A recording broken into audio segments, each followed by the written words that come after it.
Hey guys, it's Dini here, back with another video.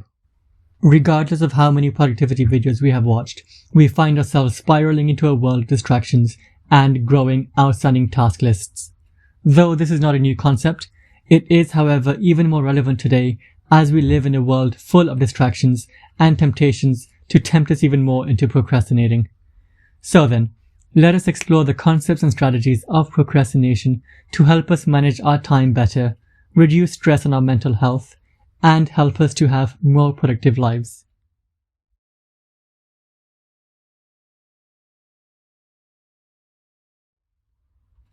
So there's an equation to understand procrastination. Procrastination is seen to be equal to motivation equals expectation times value divided by impulsiveness times delay. So then motivation is the willingness to do work, essentially the opposite of procrastination. So breaking down the equation, expectancy refers to how much you expect to succeed in this task and thereby gaining the anticipated reward. The more you expect to be successful, the less likely you will be to procrastinate. Value will be how much you enjoy doing the task and how much you will enjoy the reward. The more value you derive from the task or reward, the more likely you will be to complete it. Impulsiveness refers to how likely it will be for you to be distracted by other things. So high impulsivity makes you move onto Instagram or Facebook instead of doing your actual work. And delay refers to the time lapse until receiving the anticipated reward. So the longer the delay, the more likely you will be to procrastinate as you feel you can complete the task later.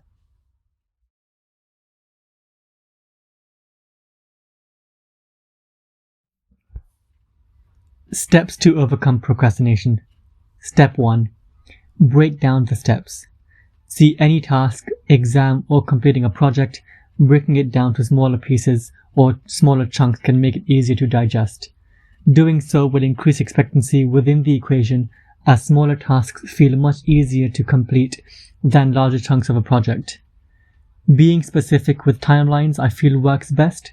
For example, if you have an exam next week and you still have 5 revision lectures to study, prioritizing and designating a given time frame to study each of the remaining topics in light of the upcoming exam might work better than just scattering all of your projects and trying to multitask and reading a bit of each before your actual exam.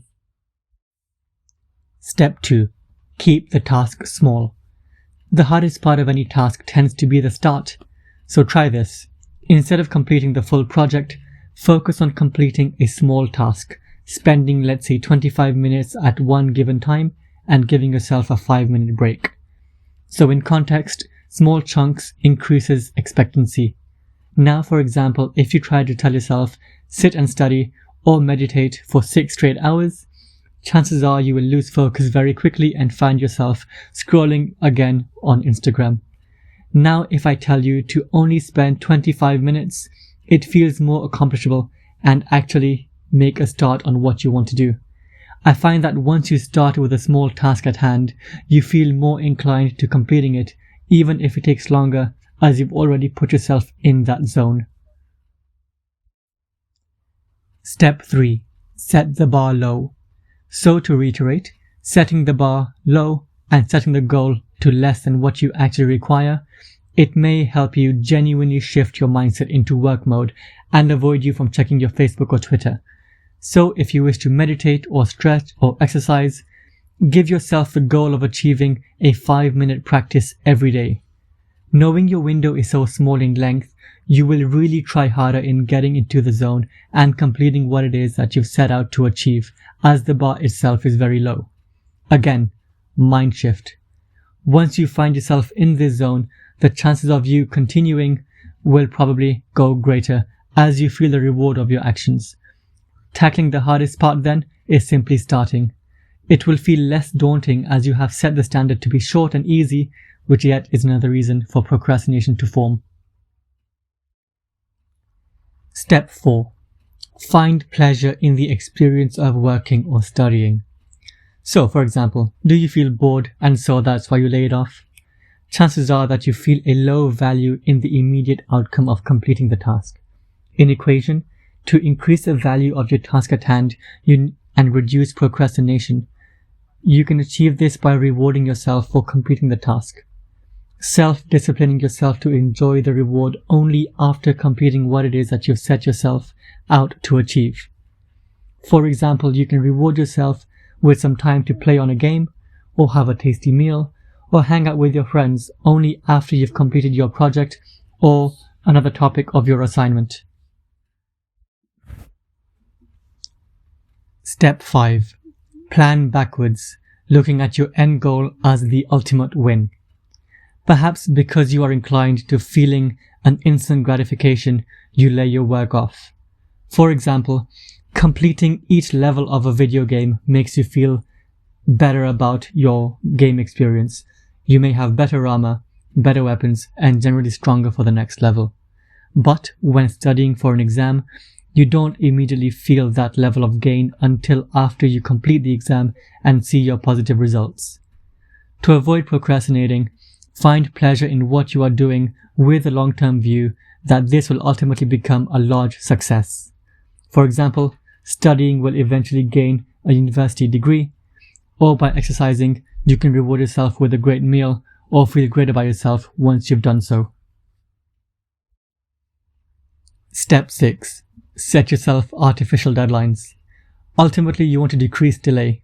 If you have a task at hand that will take you 20 minutes, but you know you have another week until your university assignment, for example, you might take the full week to complete it. Setting yourself artificial deadlines will decrease the lapse between now and when you are due to hand in your assignment, burning less of your time. However, the trick here is not to be too aggressive, because it can lead to unnecessary stress and reduce the quality of your work. Step 7. Consider your working environment.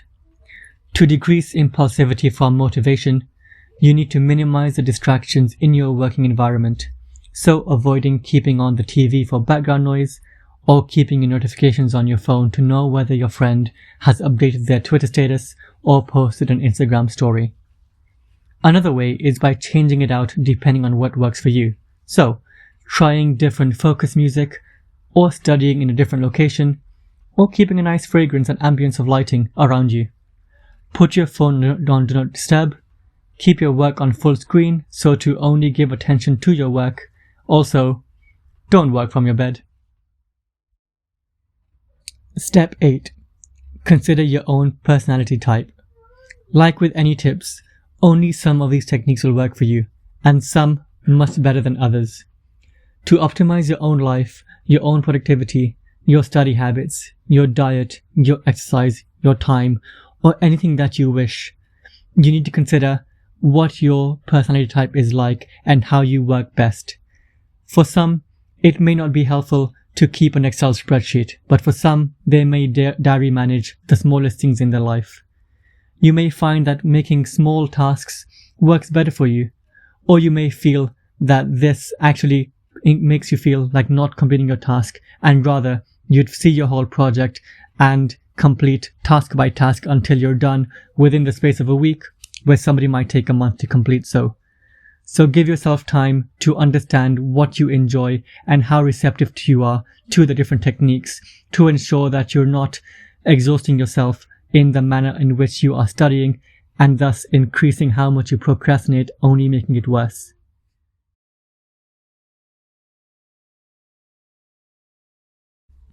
I'd love to hear from you. So tell me, what works for you? What doesn't work for you? What are your biggest distractions, and what are your biggest barriers making you procrastinate? Let me know down in the comments. And thank you for watching. For more things on productivity, tech and lifestyle, be sure to subscribe, like and comment on this video, and stay tuned for the next one.